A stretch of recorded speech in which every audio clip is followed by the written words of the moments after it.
Hello. So we are going to start discussing on the cloud systems. So how these cloud systems are based upon the service oriented systems. So first, what are the parts of cloud computing that are a deployment model like public, hybrid or private models are there. Then stakeholders of the cloud computing are vendors, users or resellers are there. Then we'll discuss the features like virtualization, scalability, elasticity. Then delivery models like SaaS service, software as a service, PaaS platform as a service, IaaS as IaaS, that is infrastructure as a service. For the we'll see all these things in the detail. So first, that is deployment model. What is deployment model? What are the type of deployment model for the cloud infrastructure? Cloud infrastructure actually provisioned for means the whole system was being constructed for a particular purpose.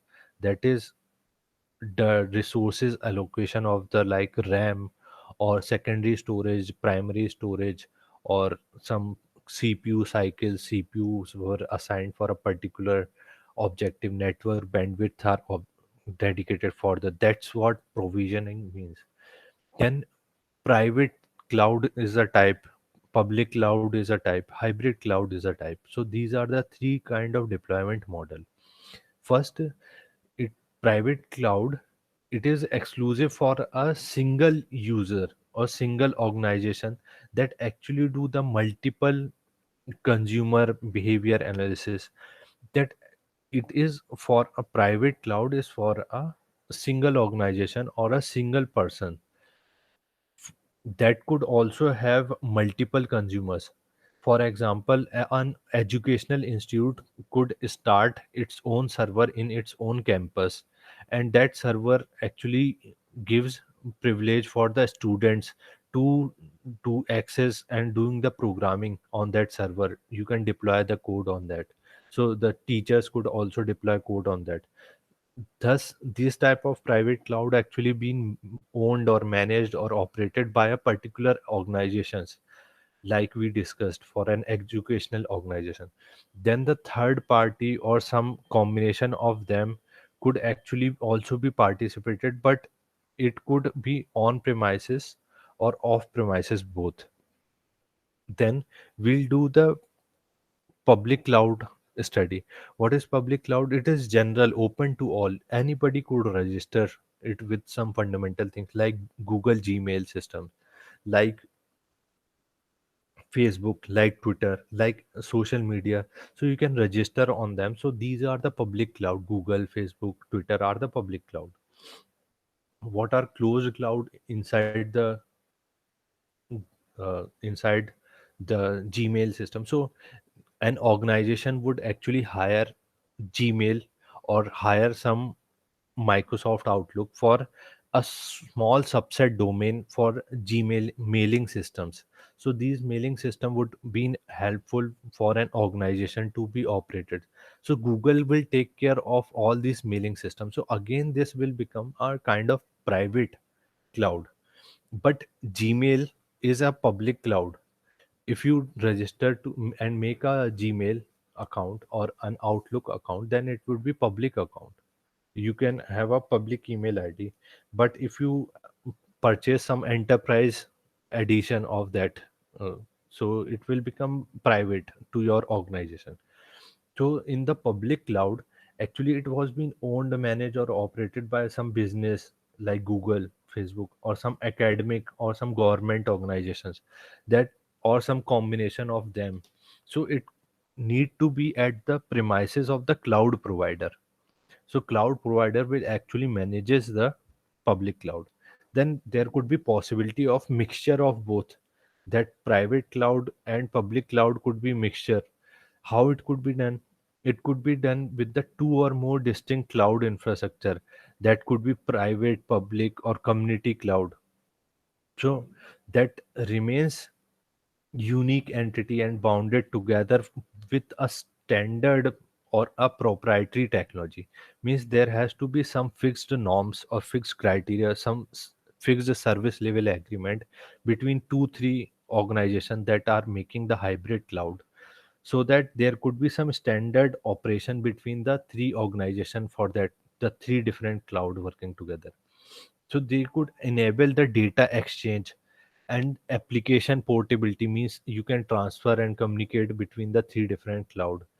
Why we do the hybrid cloud? Because of the cloud bursting, means certain large number of load came because of the rush or some at a particular time point. So there could be large number of user that are creating too much load on the cloud. At that time, you if you get some other cloud, hired cloud, for answering those query of the users, so that cloud busting could be controlled. So these are the reason for the creation of a hybrid cloud. For example, you make a server on your organization, then you make hire some of the Amazon data storage, or you hire some of the storage at Google, or you hire some of the storage at Microsoft. When your storage at your organization is full, then you start pushing the data and automatically to the Google cloud or Facebook cloud or Amazon cloud or Microsoft cloud. So this is how you actually do your own server management at your organization. When it get resource get full for your organization server, then you start redirecting those requests to the server that you had hired. So this is hybrid cloud. Then apart from all these private, public or hybrid cloud, so there is like mm,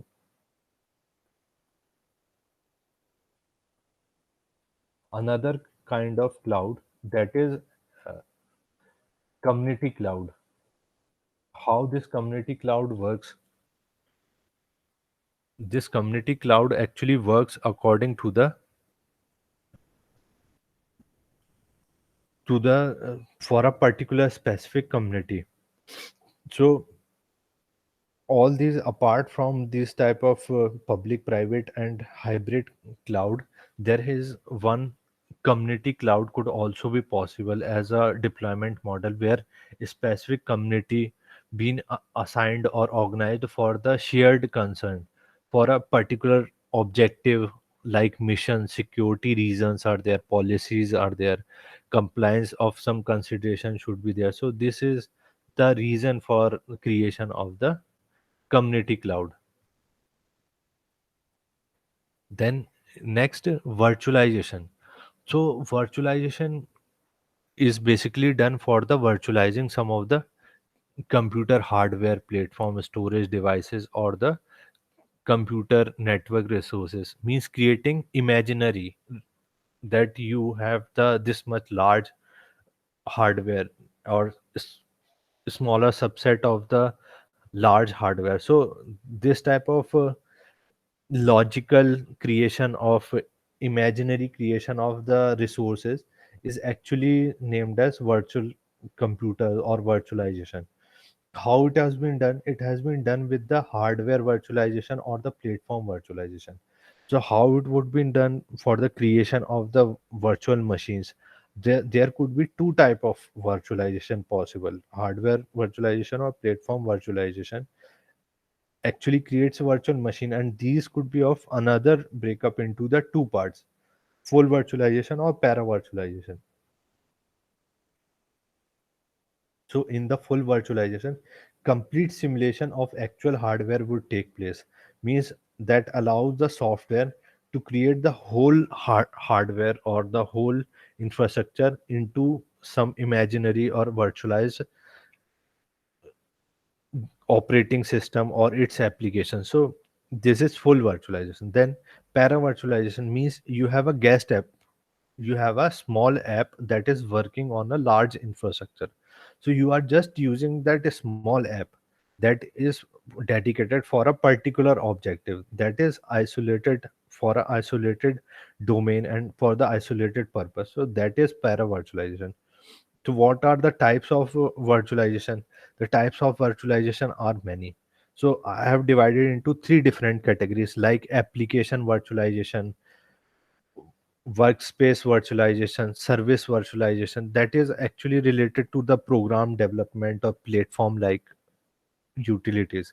Then you have the fundamental hardware level virtualization. For example, memory virtualization, virtual memories are there, storage virtualization, distributed file systems are there, virtual file systems are there, storage hypervisors are there, virtual disk are there, data virtualization, virtualization, data base virtualization. So all these type of virtualization could be at the hardware level, at the storage level. Then you have a network level virtualization also possible, like network virtualization, virtual private network. So these are the kind of virtualization possible on the cloud computing. Next, we'll see scalability. What is the purpose of cloud computing is one of the most important feature is scalability. How it does? It is a property of a system, that is cloud system we are talking.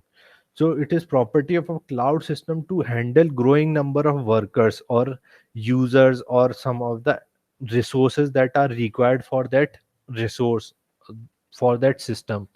So it's just the property of the cloud computing to handle more number of users coming for a particular resources in a cloud system. Then how it works? It works for different thing for a different technique. So scale means different thing for a different technique. Whether it could fail or scale, it is okay. So the scaling could be possible or it could not be possible. So if it could not be possible, then scaling is failed for a particular dimension. So this is the scalability. What are the dimensions that we are talking about? So scalability is basically having the characteristics for the computer network scalability. Algorithm should be scalable, network protocol should be scalable, then program should be scalable, application should be scalable. Then scalability have a different accesses or measurement properties like degree of deployment, that how many deployment could be possible, how much deployability could be increased. Then when deploying examples are there. For example, there are static or dynamic analysis or some big data analytics are there, real time processing are there, batch processing are there. So these could be static or dynamic analysis at a scale. Then testing could also be happen at a static or dynamic level. For scale means there are a number of users are doing analysis, then you do the analysis for those users. So this type of thing, then it actually support the increasing number of users. So this is the most fundamental examples of scalability in deployment. Next, the architecture need elasticity. So cloud architecture actually needs elasticity. What does it mean by elasticity? So vertical scale up could be possible, horizontal scale out could also be possible. So both are possible. Vertical scale up is very common, you know it very well. Means keep on adding resources, means you increase number of RAMs. You increase a RAM of a computer from 4 GB to 8 GB by adding additional RAM. You add some additional hard disk. You add some improved processor. So you keep on adding the resources. So it's possible. Then process would be given to a single computational device for the higher processes. So the process which could fail at 4 GB of RAM, for then you had increased it to the 8 GB of RAM. Thus the process is successful with 8 GB of RAM. If it again fails at 8 GB of RAM, you increase more RAM by 8 GB more or 4 GB more. So it may possible to successful at 12 GB of RAM or not at 16 GB of RAM. So this is called vertical scale up. There is another way to do scaling, that is horizontal scale out. How you do the horizontal scale out? You keep on adding discrete resources of computation and make them behave as a converged unit, means combined together. Means you keep on adding different computing machines together through some network or some of the processor working together. How you do that? You do the splitting of jobs at the multiple or discrete machine level, and then combine those output. Means machine 1 is processing data set 1, machine 2 is processing data set 2, machine 3 is processing data set 3. And when the processing of all the three machine is being completed, then you merge the three result of the three machines together at a single computer. This is also called as distributed computing or distributed database management. Then for the high performance computing, HPC, second option is the better one, because you can have three machine, four machine, 10 machines or 1000 machine working together. Like in the case of Google and Facebook, they used to have many machines working in parallel. Why it is second one option is better, horizontal scale out is better? Because the complexity and cost of a vertical scale up is too large and very high. You can't keep on adding resources to a single device. It is better that you add a totally new device to the distributed computing environment. Thus, horizontal scale out is better. Thus, elasticity of cloud computing is better. Next, hypervisors. So, hypervisors are the fundamental behind the virtualization that we had studied. So, the virtual machines are there. Virtual machines, VMs, is a software implementation of machine, that is just a software. Virtual machines is there within a real machine that executes some of the programs like a physical machine. Means you create a virtual machine within a computation machine or a real infrastructure. So you create a virtual machine on a real machines. So this is a type of thing that we had discussed, which is virtualization, that actually execute that virtual machine or virtual program as a real program. Means imaginary machine as a real machine on a real infrastructure. This is the beauty of virtualization. How it has been done? It has been done with the help of hypervisors. Hypervisors are actually the technical programming level middleware that actually provide uniform abstraction, means interface for the underlying physical machines. Underlying physical machine means original machine. So you can create an imaginary machine.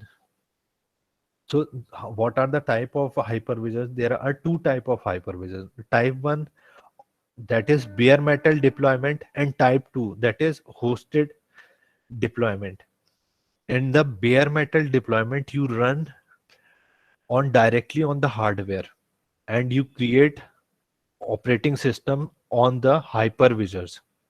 But in the type 2, which is hosted, you first create operating system, and then on that operating system you install a hypervisor, and on that hypervisor you can install multiple operating systems.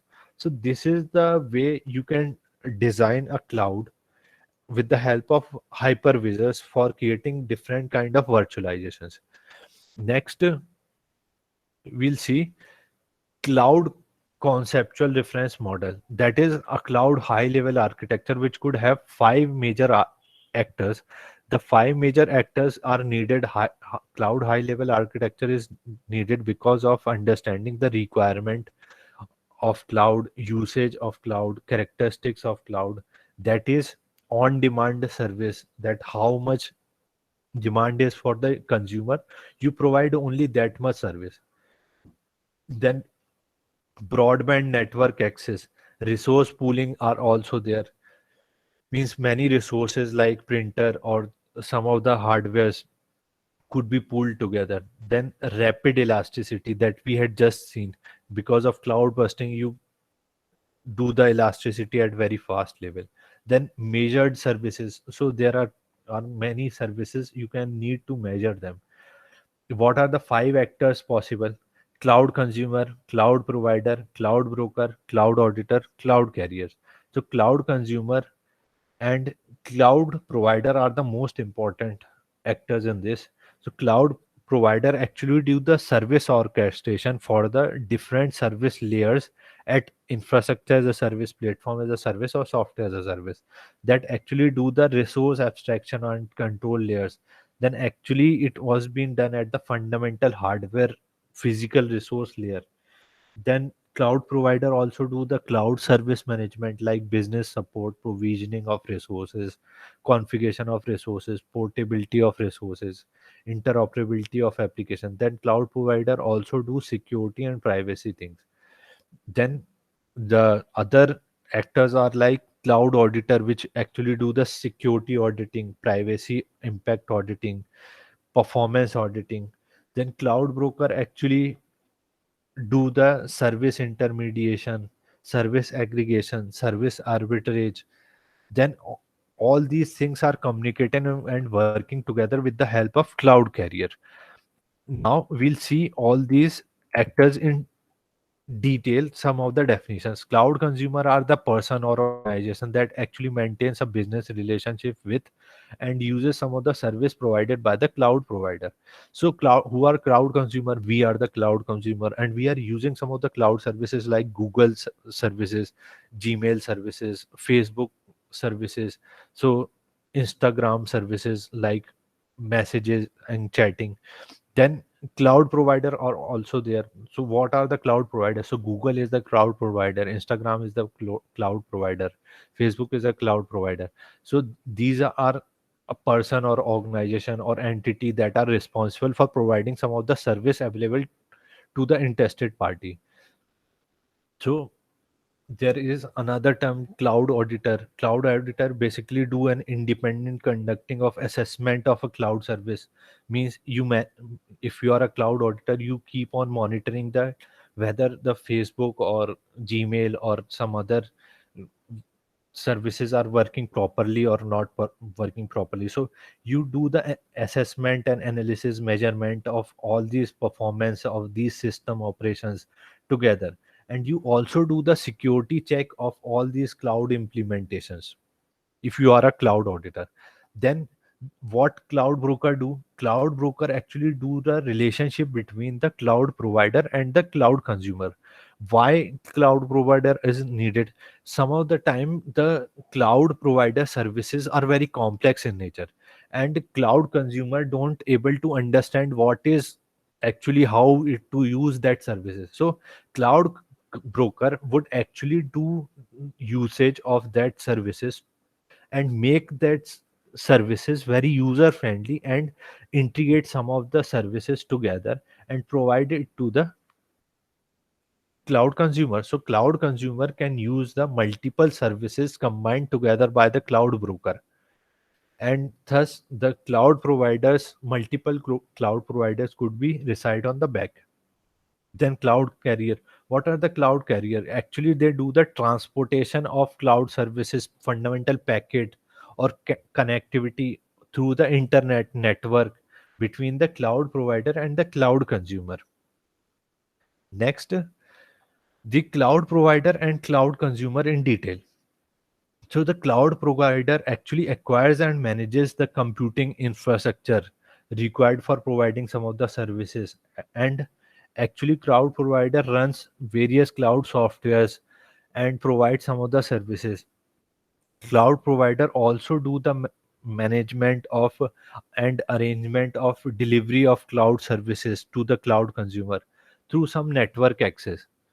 Then cloud consumer is like us, that uses browser, that uses services, that actually uses the sets up the contract with the cloud provider. So cloud consumer are the end users of a cloud services provided by the cloud provider. Next we'll see the cloud provider in detail. So what are the three type of cloud provider possible? SaaS cloud provider, PaaS cloud provider, and IaaS cloud provider. SaaS provider actually do the deployment, configuring, and management and updation of operations at the software application level. Then PaaS provider actually manages computing infrastructure or some platforms or component, like running some of the software, database, or middleware at the middle part of the stack. This figure actually showing that application layer is actually software as a service provider, middleware layer actually a platform as a service provider, and operating system layer is actually the infrastructure as a service provider. So this is fundamental stack of operating system, middleware layer, application layer. And you have a cloud provider in the leftmost side and cloud consumer on the rightmost side. So the if we see IaaS provider, it do the physical hardware or software level management at the fundamental provisioning of some infrastructure services, like infrastructure service provider actually do the management of servers, networks, storage devices, operating systems. Then infrastructure as a service provider also do the hardware hypervisor virtualization analysis. Then cloud consumer actually do the software as a service consumer. There are three type of cloud consumer: software as a service consumer, platform as a service consumer, infrastructure as a service consumer. What SaaS consumer do, it is a kind of organization or an end user that uses or accesses the software and the application of the services. That's very easy to understand. But in the case of platform as a service, actually when you are a developer or a deployer or a tester, or you need to monitor some of the web service, or you are an administrator, so you are the hardcore programmer and you are a software engineer guy, so you need a platform as a service thing. So you are a kind of platform as a service consumer. But when you are even more in detail of the hardware level, you are a system administrator, you manages the hardware at the fundamental level, you actually manages IT thing for the other uh, fellows for you. Then you are interested more on installation of operating system, installation and management of fundamental services at the IT infrastructure level. So you are an IaaS consumer. So these are the three type of cloud consumer, and this is how the stack between the cloud provider, which goes from SaaS, then PaaS, then IaaS. Then in the cloud consumer actually access only till the application layer. Cloud consumer or PaaS consumer is actually using till the middleware layer. Then IaaS consumer actually uses till the operating system layer. Next, how the billing was being done for these type of consumer. This is also important for the cloud computing part. Then the number of end users, how the time of the usage were being done by the software as a service users or consumers were there, network bandwidth consumed, how the network bandwidth were being consumed, then the amount of data that are being used by the SaaS consumer, duration of the usage being done by the SaaS consumer. All these things are the basis for the billing of SaaS consumer. Then PaaS consumer is being billed according to the processors, how the CPU cycles was been there, how much data has been stored, how much network has been consumed by the PaaS application that you have developed or deployed. Then duration of the usage that you have done. Thereafter, IaaS consumer are being billed according to the amount or duration of the resources that are being consumed. What are the kind of resources that are CPU hours, CPU cycle by the virtual computers that you are accessing, then volume, then duration of the data storage, then you have the different kind of network bandwidth consumed, then number of IP addresses are also there that are being used by the IaaS consumer. Next, in the next class, we'll see ubiquitous systems, and in the ubiquitous systems, we'll see fundamentals of edge computing and other technologies. I hope you had enjoyed the cloud computing and cloud system. Thanks for today.